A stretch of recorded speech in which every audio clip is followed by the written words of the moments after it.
You guys voted for it, so I'm here to deliver. And oh boy, when I said the world ended in the last video, I meant it. The world literally ended. Currently, the world is in a post-apocalyptic state, monsters roaming free. And the fact that nobody knew about this secret world prior, they were left defenseless. They were left to be conquered. Welcome back to my YouTube channel. Please hit the subscribe button, and if you're confused, just check out my playlist below. Now let's get into it. So we get back to our heroes, an unlikely team, Duncan/Percival and his grandmother in a post-apocalyptic world. And we all know in a post-apocalyptic world, the one thing you need is supplies.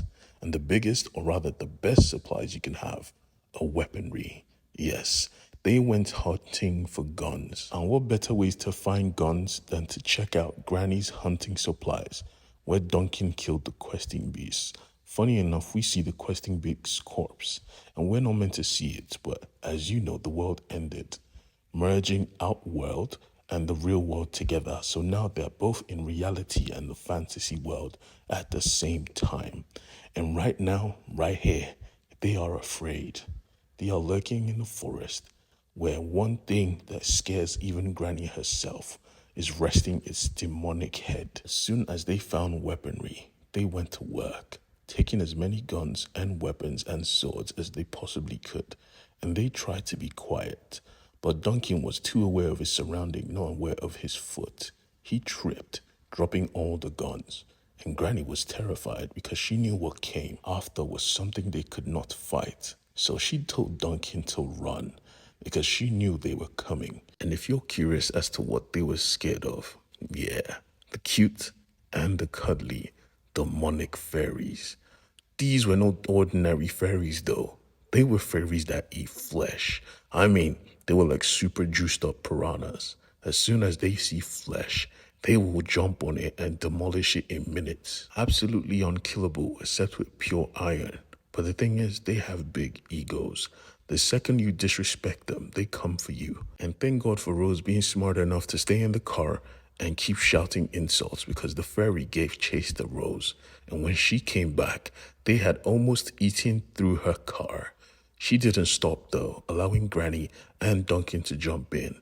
They gave chase. They wanted to eat Granny and Duncan. But thankfully, Granny had her bag of tricks, giving Duncan a horseshoe, and he provided the most beautiful uppercut, demolishing half of the fairies in one go. This was what life was like now.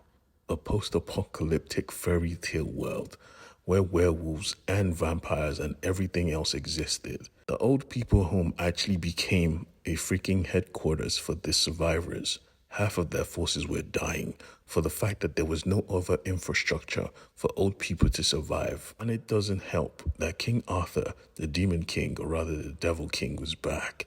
Right now, they were lost. And someone made the foolish choice to say, I wish everything would go back to normal. Granny lost her cool. What do you mean back to normal? This is the new normal now. Face it, you either live or die. She knew she had crossed the line, so she took a cigarette and she went out for a smoke. She needed to relax. But right now, King Arthur was having the time of his life. He was decimating every single person with Saxon blood in their veins, and even allies of Saxon people that shot at his face. He tore them in half. His main goal was to kill everyone in power with the help of Merlin, and the rest of the politicians locked themselves in the bunker, but they were not even worried at all. The one thing they were worried about was when Galahad came in with news. There was another king. Remember I told you stories have powers, and in this world, as we know, there are multiple stories of King Arthur. Another one was alive, and trust me, they go to war. But right now, Duncan was with his grandmother. She was going through it. Everything in her life was for this. She had fought against this her whole life, and it all came crashing down in her lifetime. Right now, she felt like a failure, a fraud. But Duncan made her see that right now all that doesn't matter. They cannot wait here and die. Then she remembered there was one place they could be safe. One place in all of this land. And Granny told everyone to get ready. We're on the move. Rose made it clear that she had to save her family, but Granny put that stuff to the side because right now she had to get everyone, including her grandson, to safety. And Duncan finally realized where safety was. And right now, we see King Arthur and his wizard and Galahad looking forth to this false king who claims to be King Arthur. And with that, Merlin opened up his eyes, and we see this new King Arthur looks cool as hell with his own Merlin by his side. And they wanted the smoke, all of it. More on them later. But right now, Granny and her family were on a journey, ringing a bell because it was the only way to chase off these fairies. And we see that the safe place she was talking about was the Grail Castle.